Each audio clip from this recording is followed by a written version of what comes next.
O trabalhador brasileiro.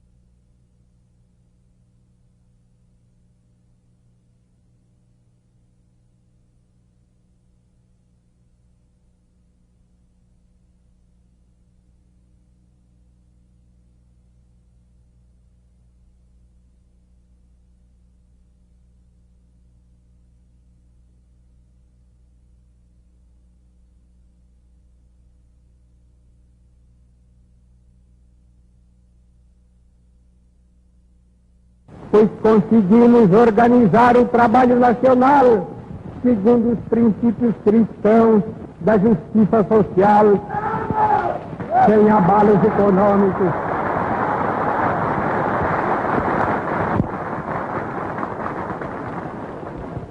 O trabalhador brasileiro possui hoje o seu Código de Direitos. Um pouco antes da queda de Getúlio Vargas, começou a constituição dos partidos políticos que iriam existir durante os anos democráticos entre 1945 e 1964. Os principais partidos, ao lado de outros, mas os principais partidos foram a União Democrática Nacional, a UDN, que representava os opositores a Getúlio Vargas. O PSD, que era, de certo modo, uma invenção de Vargas, representando, sobretudo, a burocracia do Estado Novo e setores rurais. Finalmente, o PTB, o Partido Trabalhista Brasileiro, que era também um partido imaginado por Getúlio Vargas, pretendendo organizar a classe trabalhadora urbana. Depois da queda de Getúlio, o poder foi assumido pelo presidente do Supremo Tribunal Federal, José Linhares. E foram preparadas as eleições para 2 de dezembro de 1945. Getúlio participou como candidato da eleição, o que é uma demonstração de que ele foi afastado do poder, afastado da presidência, mas não afastado do jogo político. E como naquela época se podia candidatar por vários estados, ele se candidatou a deputado, a senador, por São Paulo, pelo Rio Grande do Sul, e acabou sendo eleito por todos esses estados. Acabou, inclusive, tendo que fazer uma escolha, naturalmente, e tornou-se senador pelo Rio Grande do Sul. Meu nome é Rio Grande, eu sei que nasci para ser tradição.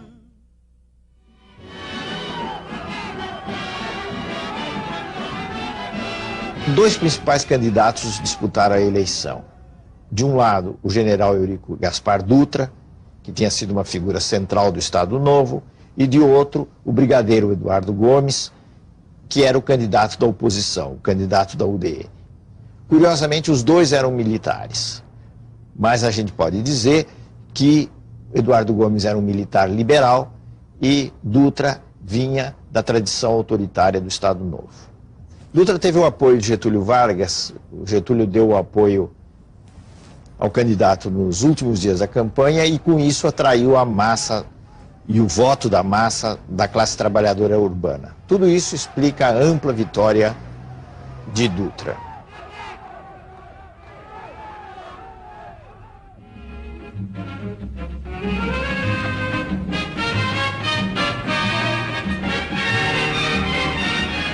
Ao mesmo tempo em que se procedeu à eleição de Dutra, se procedeu à eleição para uma Assembleia Constituinte, isto é, a eleição de figuras políticas encarregadas de elaborar uma nova Constituição. A Constituição que foi aprovada em 1946 e que ficou em vigor até 1964, tinha características que nós poderíamos chamar de liberal-democráticas, isto é, estabeleceu a divisão entre os poderes, o executivo, o legislativo, o judiciário, a representação através do voto individual das pessoas para a Câmara, para o Senado, e todo um capítulo também existia garantindo liberdades de expressão, liberdades democráticas.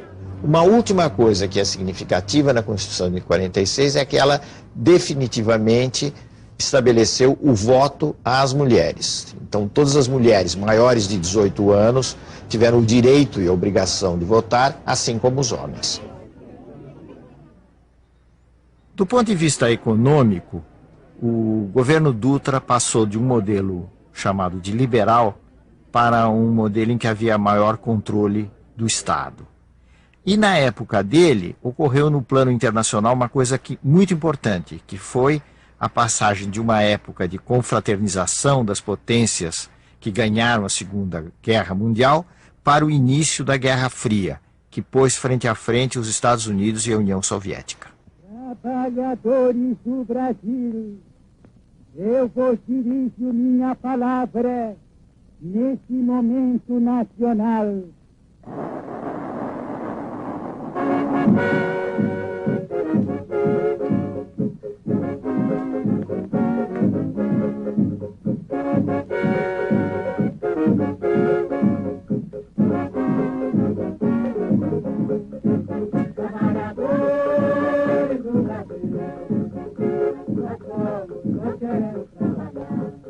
Nas eleições de outubro de 1950, lançado pelo PTB, Getúlio alcançou a vitória, enfrentando mais uma vez o brigadeiro Eduardo Gomes pela UDN e um candidato obscuro, Cristiano Machado, pelo PSD.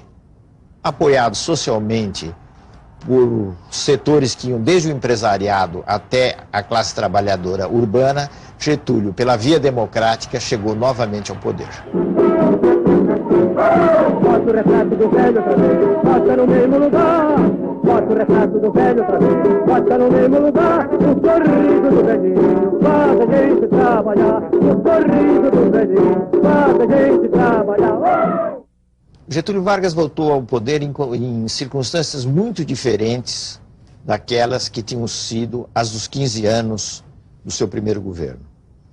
Porque agora ele tinha que lidar com um processo democrático, com uma situação muito mais complicada do que ocorrera, sobretudo no curso do Estado Novo, em que ele tinha um controle muito forte do poder.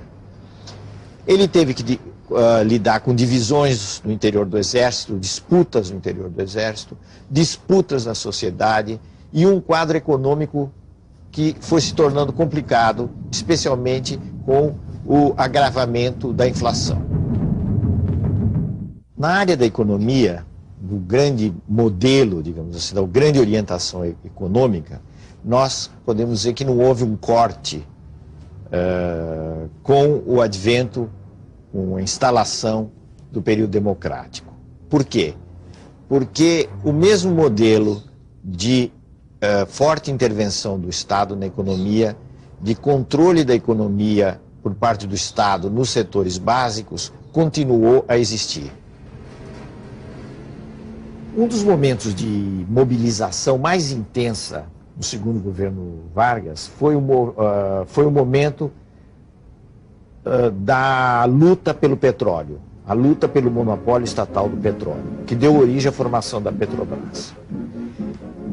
Essa luta é muito interessante, porque na realidade mostrou que havia mais possibilidade de mobilizar o país inteiro em torno de certos valores que não eram de classe operária, classe trabalhadora, etc., mas que eram valores nacionais.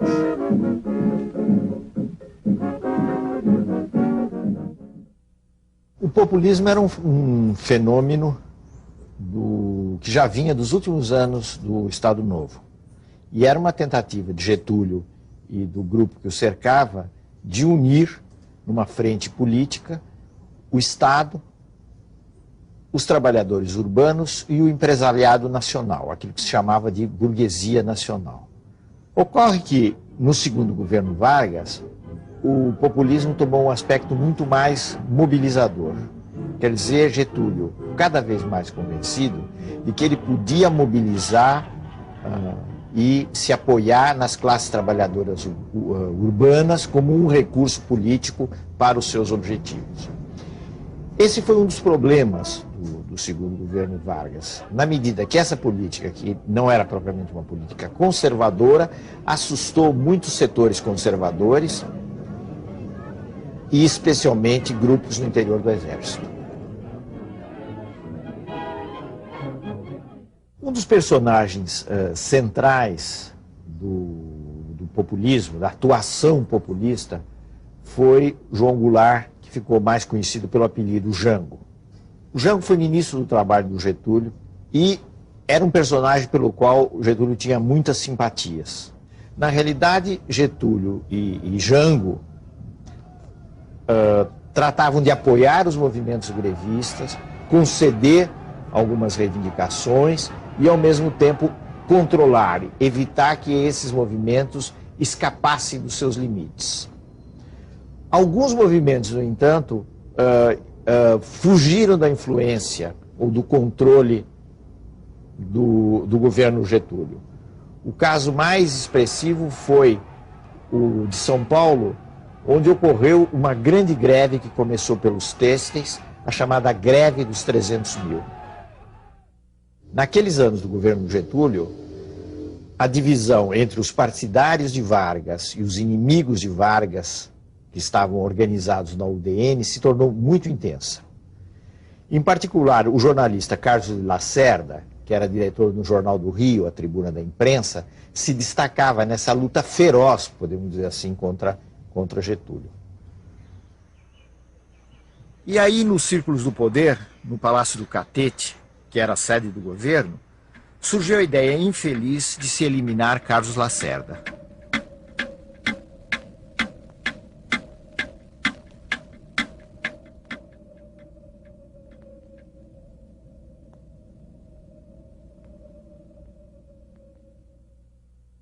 O atentado contra Lacerda foi um verdadeiro desastre. Primeiro porque o atentado em si era uma ideia absurda, indigna, e depois porque toda a ação foi muito mal executada, resultando na morte de um companheiro de Carlos Lacerda que estava ao lado dele quando ele entrava no seu apartamento na Rua Toneleiros, no Rio de Janeiro. Esse amigo de Lacerda era o Major Vaz da Aeronáutica, que se transformou numa espécie de mártir e de emblema dos opositores de Getúlio. A morte do Major Vaz teve um efeito eletrizante, começou-se a acusar os íntimos de Getúlio e o próprio presidente da prática de corrupção.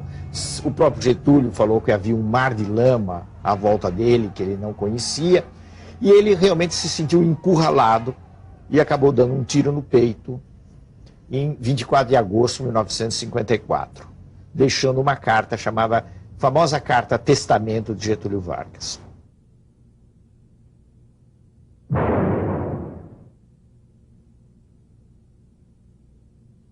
Lutei contra a espoliação do Brasil, lutei contra a espoliação do povo.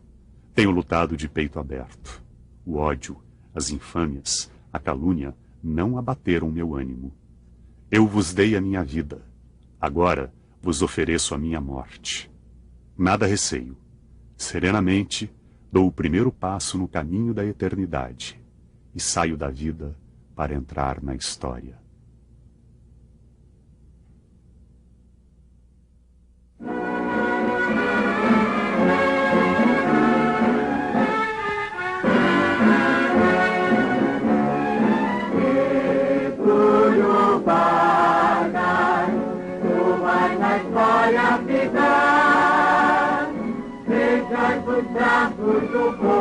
Getúlio foi a figura política mais importante do Brasil no século XX.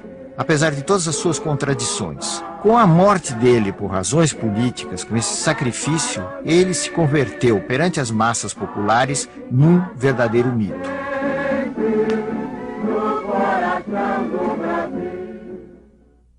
Com a morte de Getúlio Vargas e a impossibilidade de se estabelecer um regime militar no Brasil, como queriam alguns setores, especialmente os setores da aeronáutica, tomou posse regularmente o vice-presidente da República, que era Café Filho. O vice-presidente fez uma política favorável aos setores que haviam derrubado ou concorrido para o suicídio de Getúlio Vargas. De forma que, sob esse aspecto, não houve propriamente de imediato uma luta política muito forte. Em outubro de 1955 se realizaram eleições. Então, houve uma continuidade no processo democrático, apesar de todo o drama da morte de Getúlio Vargas e dos momentos incertos que se sucederam e que ainda iriam se suceder. Nessa eleição de outubro de 55, se estabeleceu uma união que foi clássica desse período entre o PSD e o PTB. Os dois partidos lançaram a candidatura de Juscelino Kubitschek à presidência da República. Então, Juscelino foi eleito com um percentual de aproximadamente 36% dos votos, tendo-se que considerar que nessa época não existia o processo eleitoral em 2 turnos. Quem chegasse na frente no primeiro turno, fosse com que porcentagem fosse, ganhava as eleições. Entre a vitória de Juscelino e a posse do Juscelino, ainda houve muitas complicações. Porque a UDN, o setor militar, adversário do getulismo, se opuseram fortemente à posse de Juscelino. Mais uma vez surgiu a tentativa de interrupção do processo democrático. O vice-presidente Filho sofreu um ataque cardíaco, haveria uma substituição dele por Carlos Luz, e nesse momento de incerteza e de risco para a posse de Juscelino, houve o chamado golpe preventivo do Marechal Teixeira Lott. Lott, em novembro de 1955, impediu a posse de Carlos Luz e garantiu, pelo contrário, a posse de Juscelino, que se daria em janeiro de 1956.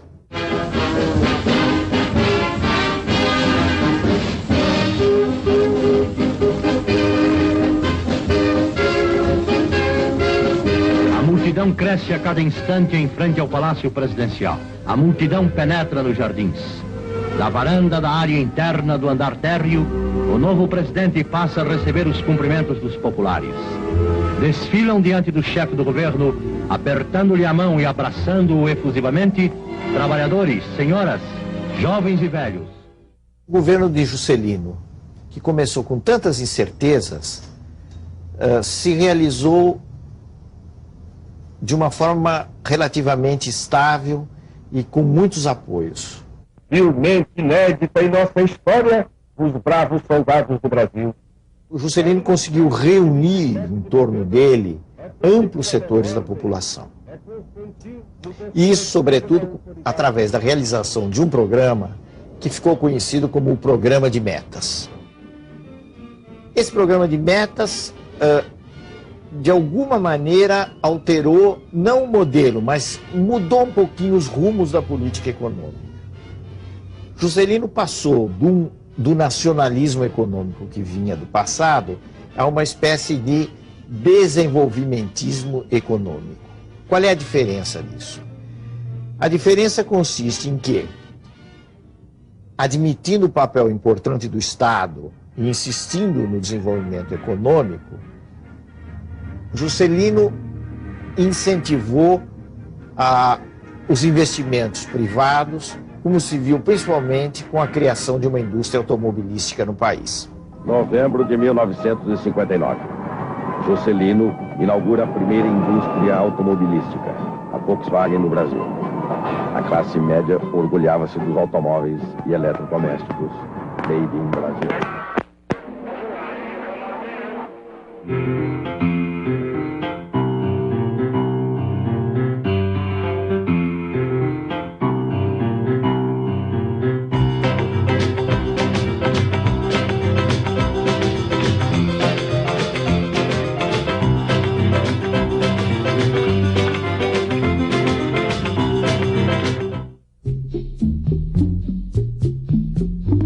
construção de Brasília, no centro do país, representou a realização de um velho sonho que vinha existindo desde os fins do século XIX.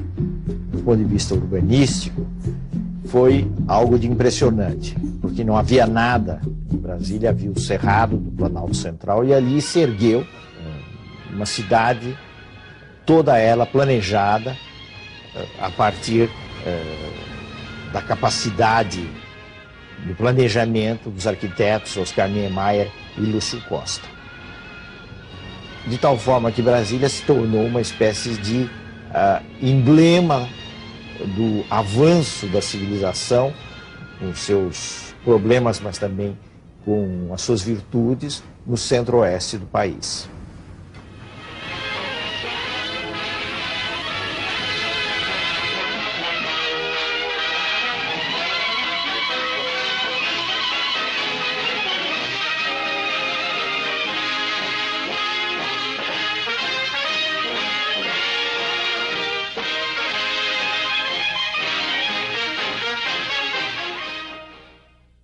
A sucessão de Juscelino Kubitschek se deu de uma forma normal no regime democrático, numa disputa presidencial em que os nomes principais foram Jânio Quadros, de um lado, uma figura inteiramente nova, vamos dizer, atípica na vida política brasileira, e o Marechal Teixeira Lott, de outro. O Marechal Teixeira Lott era um nome respeitado nos meios militares, mas era um mau candidato. Ele não empolgava a massa popular e, com isso, a possibilidade de êxito da sua candidatura era e foi muito escassa. Jânio conseguiu perceber uma coisa que era muito importante, que o tema da moralidade pública poderia ter um rendimento popular. Jânio se transformou num grande personagem do ponto de vista político e alcançou uma vitória muito expressiva nas eleições de 1960. Barre, barre, vassourinha, barre, barre a bandalheira, e o povo já está cansado de sofrer dessa maneira. O governo Jânio foi um governo muito breve, um governo de poucos meses. Pela primeira vez, um presidente tomava posse em Brasília e ele deveria governar em Brasília. Aconteceu, entretanto, uma coisa curiosa que iria marcar a história política dos anos seguintes, que foi o fato de que o vice-presidente eleito junto com Jânio não pertencia à chapa que tinha o apoio principal na UDN. O eleito foi precisamente Jango Goulart. Isso aconteceu porque, naqueles anos, era possível votar num candidato de um partido para presidente e no candidato de outro partido para vice-presidente. Isso resultando num problema que se tornou muito grave com a renúncia de Jânio Quadros. Como é que se explica a renúncia desse personagem misterioso? Que ele realizou uma política conservadora, ou tentou realizar uma política conservadora, mas necessária, tentando reorganizar finanças, tentando controlar a inflação. Ao mesmo tempo, ele adotou o que se poderia chamar uma política progressista no plano das relações internacionais do Brasil. Em pouco tempo, Jânio perdeu o melhor dos apoios que ele tinha. A esquerda não confiava nele, os nacionalistas não confiavam nele, apesar da política externa independente. Por sua vez, as forças que o apoiaram também deixaram, em grande medida, de apoiá-lo. O que é que Jânio imaginou, então, diante desse quadro? Ele imaginou uma espécie de espetáculo de renúncia, do qual ele voltaria mais fortalecido. Então isso parecia um expediente que daria certo, só que deu inteiramente errado. Quando ele renunciou, não se discutiu praticamente a renúncia. Ele veio para São Paulo, praticamente nada aconteceu, e o que ocorreu foi o fato de que ele abriu com isso, com esse gesto profundamente negativo, um vazio, um trauma na vida política brasileira.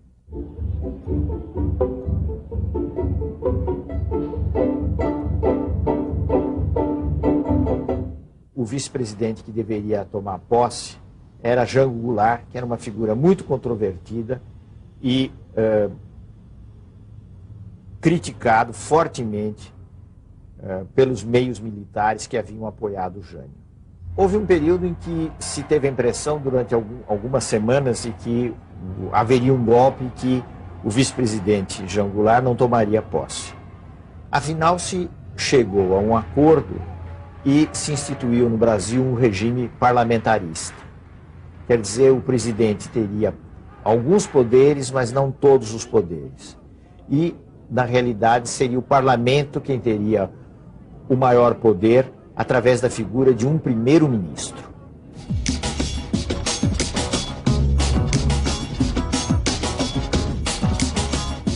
O período de governo de Jango Goulart talvez possa ser definido como um período de populismo radical. Houve um populismo do fim do Estado Novo, depois um populismo mais mobilizador do segundo governo Getúlio, e no governo Jango, na realidade, ele tomou aspectos de maior radicalidade. Houve um comício em março de 1964, no Rio de Janeiro, o famoso comício da Central do Brasil, em que Jango anunciou uma série de medidas de reformas perante uma grande massa da população. E deu com isso a impressão de que estavam se iniciando as chamadas reformas de base, a reforma agrária, a reforma urbana, que conduziriam o país, ao ver dos conservadores, a um rumo desconhecido. A partir daí, houve uma mobilização social anti-Jango, feita principalmente por uma classe média atemorizada, de tal forma que deu uma base social, civil, ao movimento anti-Jango. Nos fins de março, 1º de abril de 1964, estava se instaurando o primeiro regime militar no Brasil, que iria durar até praticamente o começo dos anos 80.